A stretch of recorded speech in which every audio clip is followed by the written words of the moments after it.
नहीं, असं अभी हिंदी में बोलिए तो बताइए। प्रोसिक्यूशन ने इस केस में जो तीन अलग अलग, थोड़ा शांत रहिए, मैं बात करता हूं। जो तीन अलग अलग चार्जशीट इसमें फाइल हुई है, एटीएस की चार्जशीट, सप्लीमेंट्री चार्जशीट और एनआईए की सप्लीमेंट्री चार्जशीट, तो प्रोसिक्यूशन ने कोई भी स्ट्रांग एविडेंस में दे नहीं पाई। ऐसे आज कोर्ट ने आज फैसला सुनाया है। कोर्ट ने यह सुनाया है कि डेफिनेटली प्रोसिक्यूशन जो ब्लास्ट है वो प्रूव कर पाई, जो डेथ हुई है वो प्रूव कर पाई, लेकिन जो 101 इंजर्ड बोले थे उतने नहीं, लेकिन 95 इंजर्ड हुए ये प्रूव कर पाई। और जो सेकंड इंसिडेंट ब्लास्ट के बाद हुआ था कि 15,000 का मॉब जमा हुआ था और बाद में जो इंसिडेंट हुआ था वो भी प्रोसिक्यूशन प्रूव कर पाई, यह कोर्ट ने कहा है। लेकिन कोर्ट ने यह कहते हुए यह भी कहा है कि ये जो 7 एक्यूज कोर्ट के सामने थे, इनके खिलाफ कोई भी स्ट्रांग एविडेंस जो चेन ऑफ सर्कमस्टेंस है वो प्रोड्यूस करने में प्रूव नहीं कर पाई। जो अभिनव भारत का जो कनेक्शन है, तो कोर्ट ने ये कहा कि अभिनव भारत का जो कनेक्शन प्रोसिक्यूशन ने जोड़ने की कोशिश किया है, तो अभिनव भारत जरूर था, उसके ऑफिस बेरर थे, लेकिन उसमें का कोई फंड या टेरर एक्टिविटीज के लिए यूज किया है, ऐसा कोई प्रोसिक्यूशन प्रूव नहीं कर पाई, ऐसे कोर्ट ने कहा है।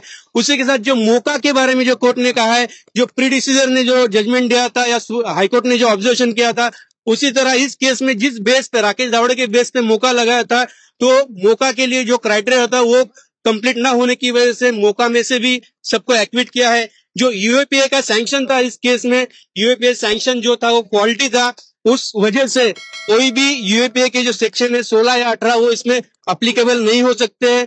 ये भी कोर्ट ने इसमें ऑब्जर्वेशन किया है। पौधे की बात की कोर्ट ने। हाँ, कोर्ट ने कहा कि ये जो इंसिडेंट है, ये इंसिडेंट बहुत यानी खराब इंसिडेंट है, और इस इंसिडेंट की वजह से जो लोग गए हैं, जिनका नुकसान हुआ विक्टिम्स का, वो डेफिनेटली पूरा नहीं हो सकता, भर के नहीं, लेकिन 2 लाख रुपए हर डिसीज के फैमिली को देने को कहा है और हर इंजर्ड के फैमिली को 50,000 रुपए देने का कोर्ट ने डायरेक्शन दिया है। एटीएस के जो अधिकारी जिम्मेदार थे उनके खिलाफ तो आप लोग क्या आगे की क्या करनी?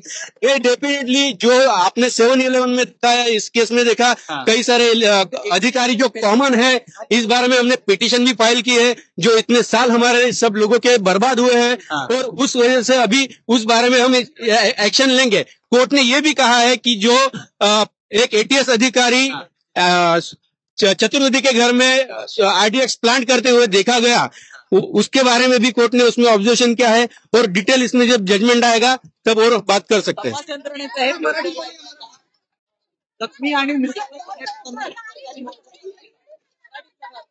असं आहे की या केसमध्ये मराठी सांगतो, या केसमध्ये सुरुवातीपासूनच वेगवेगळ्या प्रकारचे स्टेटमेंट राजकीय लोकांकडून यात येत होते, त्यानंतर वेगवेगळ्या प्रकारचे मीडियामध्ये बातम्या येत होत्या, त्यामुळे तपास यंत्रणा मिसगाईड झाली किंवा कसे हा संशय या सगळ्या याच्यातनं निघतो। ज्यावेळी हाय प्रोफाईल केस होत असते, अशा वेळी जर तपास यंत्रणेवर जर काही दबाव असला तर नक्कीच त्यांच्याकडनं मोठ्या चुका होऊ शकतात, आणि जे मुख्य कल्प्रिट आहे त्यांना पुरावे नष्ट करायला आणि त्यातनं पळून जायला त्यांना संधी मिळत असते। तसंच या केसमध्ये झालेलं दिसतंय। ज्या प्रकारे 40 साक्षीदार फितूर झाले अशी बातमी सर्व ठिकाणी चालते, तर ते फितूर नाही झाले, तर त्या साक्षीदारांनी अगदी 2014 पूर्वीच अनेक ठिकाणी तक्रारी केल्या होत्या की त्यांना टॉर्चर करून त्यांच्याकडून कबुली जबाब घेतलेले आहे। एका साक्षीदाराने ह्युमन राईट कमिशन मध्ये सुद्धा तक्रार केली होती की त्यांच्याकडनं कबुली जबाब घेतलेला आहे। आर्मी समोर जी केस चालली त्यामध्ये सुद्धा एका आर्मीच्या अधिकाऱ्याने सांगितलं की काही मोठ्या अधिकाऱ्यांची नावं घेण्यासाठी त्यांच्यावर दबाव टाकला गेला होता। त्यामुळे साहजिक आहे ज्यावेळेस ते सर्व साक्षीदार कोर्टात आले त्यावेळेस त्यांनी एटीएसच्या स्टेटमेंटनुसार सांगितलं नाही, आणि त्यामुळे त्या सगळ्यांना रिलाय करता येत नाही असं कोर्टाने ऑब्झर्व केलं। या केसमध्ये 2016ला ज्यावेळेस एनआयची चार्जशीट आली, त्यामध्येच एनआयच्या चार्जशीट मध्येच सगळं क्लिअर होतं की कशा प्रकारे मोका ओढून ताणून लावण्यात आलेला आहे, कशा प्रकारे साक्षीदारांच्या जबाबामध्ये डिस्क्रिपन्सीज आहे, एनआयने घेतलेले जबाब वेगळे, एटीएसने घेतलेले जबाब वेगळे, आणि हा सगळा हे बघताना नक्कीच विक्टिमच्या फॅमिलीवर अन्याय झालेला आहे असं माझं मत आहे। अभिनव भारत संदर्भात काय नेमकं ऑडिट केलेलं आहे कोर्टाने? अभिनव भारत बद्दल कोर्टाने असं सांगितलं की जरी अभिनव भारत नावाची संस्था ही अस्तित्वात असली त्यात जरी काही रकमा आल्या असल्या आणि त्या रकमा जरी आरोपीने पर्सनल यूजसाठी वापरल्या असल्या तरी त्यातली कुठलीही रक्कम टेररिस्ट ऍक्टिव्हिटीसाठी वापरलेली आहे असं प्रॉसिक्युशन प्रूव्ह करू शकली नाही. एटीएसच्या अधिकाऱ्यांवर देखील एक टिप्पणी केलेली पाहायला मिळते.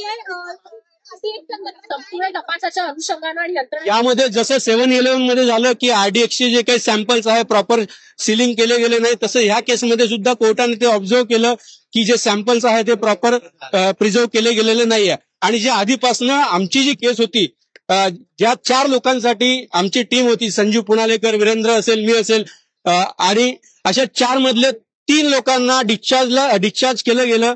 ज्यांच्यावर मुख्य आरोप होता राकेश धावडे, ज्याच्या बेसवर मोका लावला होता. अगदी चार्ज फ्रेमिंगच्या आधीच त्यांना या केसमधनं काढण्यात आलं. त्यामुळे संपूर्ण जो एटीएसचा तपास होता हा तपास संशयास्पद होता असं कोर्टाने आज सांगितलं. कोर्टाने असं सांगितलं की जो स्पॉट पंचनामा स्पॉट जो आहे, ज्या प्रकारे फॉरेन्सिक एक्सपर्टची इव्हिडन्स झाली, जो ब्लास्ट इतक्या मोठ्या क्षमतेचा होता त्याचं क्रेटर तिथे मिळालं नाही. त्यामुळे कोर्टाने सांगितलं की जी प्रॉसिक्युशन केस होती की LML फ्रीडमवर बॉम्ब प्लांट केला होता ते प्रूव्ह होऊ शकत नाही. आयदर तो बॉम्ब हँगिंग कंडिशन मध्ये असेल किंवा अन्य कुठल्या प्रकारे असेल असं कोर्टाने सांगितलं. एटीएस अधिकाऱ्यांच्या तपासावर काय एटीएस अधिकाऱ्यांच्या एकूणच तपासावर काय टीका टिप्पणी केलेली आहे? कोर्टाने सांगितलं की जरी संशय ह्या सगळ्यांवर येत असला तरी संशय हा ठोस पुरावा होऊ शकत नाही. त्यामुळे ती जी चेन आहे सर्कमस्टन्सची ती पूर्ण होऊ शकली नाही आणि त्यामुळे आरोपींना संशयाचा फायदा देण्यात येतो. हे असं आहे की जे सुरुवातीपासून एक वेगळा रंग या केसला देण्यात आला त्या वेळेच्या राजकीय लोकांकडनं आणि ते एक मोठं नाव त्यात ऍड करण्यात आलं. फक्त ती गाडी वापरली गेली म्हणून साध्वीचं नाव तिथे घेण्यात आलं. पण ह्या केसमध्ये ती गाडी साध्वीची होती हे प्रॉसिक्युशन प्रूव्ह करू शकलं नाही. मान्य कोर्टाने स्पष्ट सांगितलं की एखाद्या केसमध्ये गाडीची ओनरशिप प्रूव्ह करायची असेल chassis number plus engine number दोन्ही प्रूव्ह केलं पाहिजे, जे ह्या केसमध्ये केलेलं नाहीये. कोर्टाने हे सांगितलं की जे 325 साक्षीदार तपासले त्यामध्ये कुठल्याही साक्षीदाराच्या एव्हिडन्समध्ये हे आलेलं नाही की कर्नल पुरोहितने ऑन ड्युटी असताना आरडीएक्स मिळवलं, त्यानंतर आरडीएक्स ट्रान्सपोर्टेशन कसं झालं याच्यावर प्रॉसिक्युशन एजन्सी प्रकाश टाकू शकलेली नाहीये. त्यानंतर नेमकं कुठे हे बॉम्ब असेंबल केले गेले हे सुद्धा प्रॉसिक्युशन एजन्सी समोर आणू शकली नाही, हे कोर्टाने सांगितलं. ज्या पद्धतीने आरोपी म्हणतायत की राजकीय हेतू पुरस्कार आम्हाला यामध्ये गवण्यात आलं, त्या संदर्भात आता तुमचं मत नेमकं काय वाटतंय? नाही, असं आहे की कोर्ट कधीही राजकीय हेतू किंवा कुठलेही जात धर्म बघून हे निर्णय देत नसतो. जो पुरावा कोर्टासमोर आलेला आहे त्या पुराव्याच्या आधारे कोर्टाने आज हा निर्णय दिलेला आहे आणि आरोपींना शिक्षा देण्या इतपत पुरावा कोर्टासमोर नाहीये.